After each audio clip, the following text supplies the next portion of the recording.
उनके बयानात ऐसे हैं तहरीक इंसाफ के हवाले से, लगता है ऐसे है कि जैसे उनको किसी ने प्लांट किया है। तो आप क्या कहते हैं इस हवाले से? कासिम अली शाह साहब बड़े अच्छे आदमी हैं, मैं उनको सुनता हूं, पहले भी मैंने कई दफ़ा उनको सुना है और सामने बैठकर भी एक दफ़ा मौका मिला सुनने का। मुझे मेरे दोस्तों ने बुलाया था, एक तकरीब थी लाहौर में, वहाँ मैंने तकरीर की थी। तो उन्होंने वहाँ कहा था कि इस तरह तो हम नहीं बोल सकते, और ये उन्होंने कहा था कि यानी जो मैंने बात की थी उन्होंने उसकी कीमत आपको अदा करनी पड़ती है। तो कासिम अली शाह साहब ने, देखिए मैं एक चीज़ उनके बारे में कहता हूँ, अगर वो सुन भी रहे हैं ना तो वो इसको समझ लें। वो सबको लेक्चर देते हैं, चीज़ें बताते हैं और बहुत अच्छी चीज़ें बताते हैं। उनसे नौजवान बहुत कुछ सीखते हैं और मैं चाहता हूँ कि ये सिलसिला जारी रहे। देखिए जो काम वो कर रहे हैं ना, उस काम में उन्होंने अब तक किसी के साथ भी मुखालफत पैदा नहीं की थी।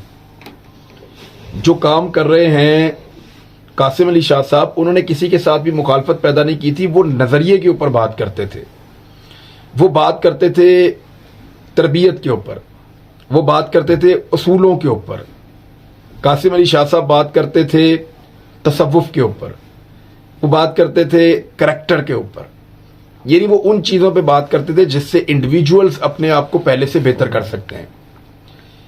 वो उसी फील्ड के अंदर मास्टर हैं, उसी फील्ड के अंदर अगर वो काम करते रहते तो वो सबके लिए एक्सेप्टेबिलिटी थी उनकी। यानी उनको पीएमएलएन के लोग भी प्यार करते हैं, पीपल्स पार्टी के भी करते हैं, हम जैसे सहाफ़ी भी करते हैं, पीटीआई वाले भी करते हैं, सबके वो, क्योंकि अच्छी बात करने वाले आदमी को सब पसंद करते हैं। शाह साहब ने एक लाइन ले ली, एक लाइन ले ली और एक नया काम शुरू किया, और उसमें उन्होंने जो एक पॉपुलर लीडरशिप है पाकिस्तान की, उसमें कीड़े निकाले। हाँ, अगर वो ये कर रहे होते साथ में वो कीड़े निकालते कि भाई हमजा शहबाज और शहबाज शरीफ ने मनी लॉन्ड्रिंग की है और 2 नंबरी की है और बहुत सारी ऐसी चीजें करते साथ वो कहते, तो लोगों के लिए शायद एक्सेप्टेबल होता। शाह साहब ने ना ऐसा लगा कि सिर्फ टारगेट इमरान खान साहब को करने के लिए ये सारा एपिसोड। उन्होंने शहबाज शरीफ की तारीफ की, उन्होंने कहा मैं उनसे मिला हूं, मुझे वो बड़े फिक्रमंद नजर आए पाकिस्तान के हवाले से। देखिए शहबाज शरीफ साहब पाकिस्तान के हवाले से फिक्रमंद हैं और इमरान खान साहब बेफिक्र हैं, इसका कहने का मतलब क्या फिर ये है? मैं एक चीज कहता हूं, देखें जो 2-3 चीजें मुझे अजीब लगी। एक, उन्होंने परवेज इलाही साहब को कहा कि जो अपना घर नहीं संभाल सका बंदा वो मुल्क कैसे संभालेगा। ये पर्सनल अटैक था, जाती नौयत का, निजी नौयत का। और कासिम अली शाह साहब इससे बहुत बड़े हैं। यानी जिस कासिम अली शाह को मैं जानता हूं वो जाती नौयत के इस हमले से बहुत बड़ा आदमी है। कासिम अली शाह के मुंह से ये बात जो है वो सूट नहीं करती कि जो अपना घर नहीं संभाल सकता वो मुल्क कैसे संभालेगा। ये बड़ा निजी नौयत का मामला है और कासिम अली शाह इससे बड़े हैं, इस एक जुमले से बहुत बड़े हैं। दूसरा, उन्होंने अलीम खान और जहांगीर तरीन के बारे में कहा कि पुराने लोगों को इमरान खान ने क्यों छोड़ दिया। तो अलीम खान और जहांगीर तरीन क्या हैं, कैसे हैं, उसके बारे में नून लीग के अपने स्टेटमेंट, पीपल्स पार्टी के अपने स्टेटमेंट, और सब जानते हैं। और इन 2 लोगों को इमरान खान ने नहीं छोड़ा, इन लोगों ने इमरान खान को छोड़ दिया। अब पॉलिटिकल पार्टी में लोग आते हैं, जाते हैं, निकलते हैं, बहुत सारे लोग पीएमएलएन को छोड़ गए हैं, लेकिन उसके बारे में कभी ऐसे उन्होंने बात नहीं की। अभी कुछ चीजें और भी सामने आ रही हैं कि वो मजीद तनकीद कर रहे हैं, सख्त भी बोलते हैं, बीच में नरम बात भी कर देते हैं, ये भी कह देते हैं कि मैंने इसको वोट दिया, मैं दोबारा इसको वोट दूंगा। ये जो एक तरीकाकार है ना, ये या तो कोई आदमी ठीक होता है तो या वो आदमी गलत होता है। पॉलिटिक्स के अंदर तो सिंपल है कि भाई ये ठीक बंदा है, इसने यहां कोई गलती की है लेकिन इसके साथ चलो भाई, ये बाकियों से बेहतर है और ये पाकिस्तान को ठीक कर सकता है, तो फिर आप उसको सपोर्ट करते हैं। फिर आप ऐसे कीड़े नहीं निकालते उसकी निजी जिंदगी के अंदर। तो मुझे ऐसा लगता है कि कासिम अली शाह साहब ने जो ये एक लाइन चूज की है कि वो अब पॉलिटिक्स के अंदर इंटरफेयर करेंगे, पॉलिटिकल डिबेट के अंदर जाएंगे, पॉलिटिकल लीडर्स के ऊपर बातचीत करेंगे, तो इसमें उनको अब बड़ा स्ट्रेट फॉरवर्ड होना पड़ेगा। ये जो फ्लेक्सिबिलिटी वो रख रहे हैं ना कि मैं कभी इमरान खान की तारीफ कर दूंगा और कभी बुराई कर दूंगा, कभी शहबाज शरीफ की तारीफ कर दूंगा और फिर बुराई नहीं करूंगा, तो ये लोग जो हैं वो इसको मानेंगे नहीं। लोग आपको पहचान जाएंगे, लोगों को पता चल जाएगा कि ये बंदा जो है वो मौका महल देखकर नुकसान पहुंचाने की कोशिश करता है, और जहां पे इसे लगता है कि ये कमजोर पिच पे तो वहां पे ये साथ मिल जाता है। तो इस तरह ज्यादा देर तक आप डैमेज कर सकते हैं कि मैं आपके साथ हूं, आपके अंदर जो बंदा है वो ज्यादा नुकसान पहुंचाता है। तो मुझे लगता है कि शाह साहब ने एक फैसला किया है। मेरा मशवरा उनको ये है कि अव्वल तो वो वापस अपनी डोमेन में जाएं और वो काम करें जो वो कर रहे हैं, उससे वो बड़ी खिदमत कर रहे हैं।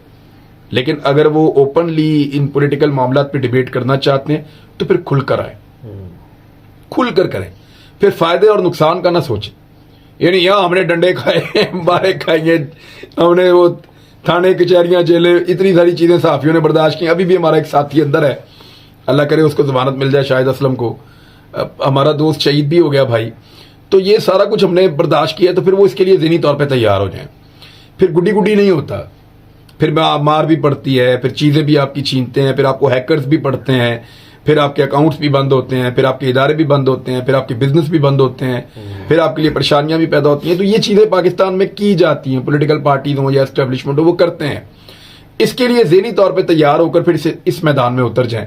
अब हो सकता है कि अगर जिस पार्टी के खिलाफ वो बात कर रहे हैं वो अगर अपोजिशन में है तो बहुत मुमकिन है कि वो पार्टी सिर्फ आपके ऊपर सोशल मीडिया पे या आपका कोई बाइकआउट करे या कोई इस तरह की चीजें करे, बहुत मुमकिन है। और अगर वो हुकूमत में है पार्टी जिससे आप लड़ रहे हैं तो हो सकता है वो प्रैक्टिकली आपके नुकसान करे। और अगर आपने एस्टेब्लिशमेंट के खिलाफ, वैसे शाह साहब से मुझे ये तो उम्मीद नहीं है कि एस्टेब्लिशमेंट के खिलाफ वो बात कर सकेंगे, लेकिन अगर आपने कभी सर बात क्या करनी, उन्होंने कहा कि ये जो लोग अदारों पे तनकीद करते हैं वो हमारे शुहदा की कुर्बानी, यानी कि जो जर्नैलों की करप्शन थी उसको भी शुहदा के पीछे छुपाने की वो कोशिश कर रहे हैं।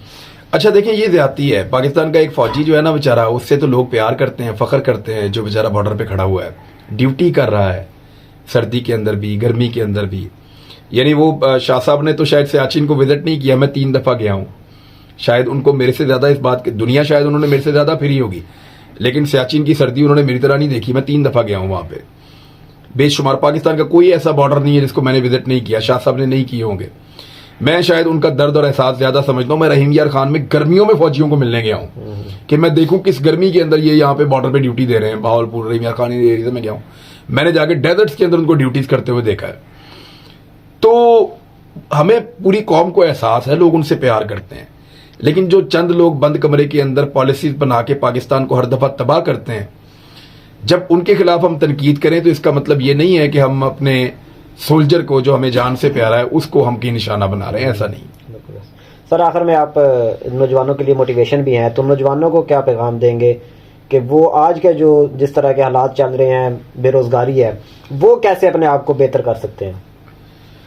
देखें, इन्हिसार अपने ऊपर करें ज्यादा। मुझे देखें, बेरोजगारी के दौर के अंदर ना यहाँ छोटे छोटे बहुत सारे आप बिजनेस कर सकते हैं। हमारे नौजवान थोड़ा सा यही, हमारी सोच ये है कि कोई अच्छी नौकरी मिल जाए, किसी अच्छी जगह पे जाके हम नौकरी कर लें। मैंने खुद अपनी सारी जिंदगी नौकरी की है, मेरे बाप ने नौकरी की है, लेकिन मेरे 2 भाई घर में ऐसे हैं जिन्होंने नौकरी नहीं की, और आप हैरान हो जाएंगे वो हम सबसे बेहतर हैं, वो हम सबसे बेहतर हैं। छोटा काम कर लें, मामूली काम कर लें, नए आइडिया के साथ आएं, अपना काम करें। नौकरी कोई करने वाला काम नहीं है। किसी की नौकरी आप करेंगे आप कभी सिक्योर नहीं होंगे। कारोबार, नौकरी जैसी भी हो एक दिन चली जाती है, और कारोबार जैसा भी हो एक दिन चल जाता है। छोटे छोटे कारोबार करें, छोटे छोटे काम करें, समझें आपको किस चीज में स्किल है, आप क्या चीज ज्यादा बेहतर बना सकते हैं, क्या काम ज्यादा बेहतर कर सकते हैं। छोटे छोटे काम करके लोगों ने बड़ी बड़ी एम्पायर खड़ी की हैं। मेरी नौजवानों से गुजारिश है कि आपकी ज्यादा एजुकेशन है, कम एजुकेशन है, जो भी है, अपने आसपास देखें, गौर करें आप क्या बना सकते हैं, गौर करें आप क्या कर सकते हैं। छोटे सरमाए से, थोड़े सरमाए से, छोटे पैमाने पे अपना काम शुरू करें, मेरी ये गुजारिश है। बहुत शुक्रिया सर, बहुत शुक्रिया, थैंक यू।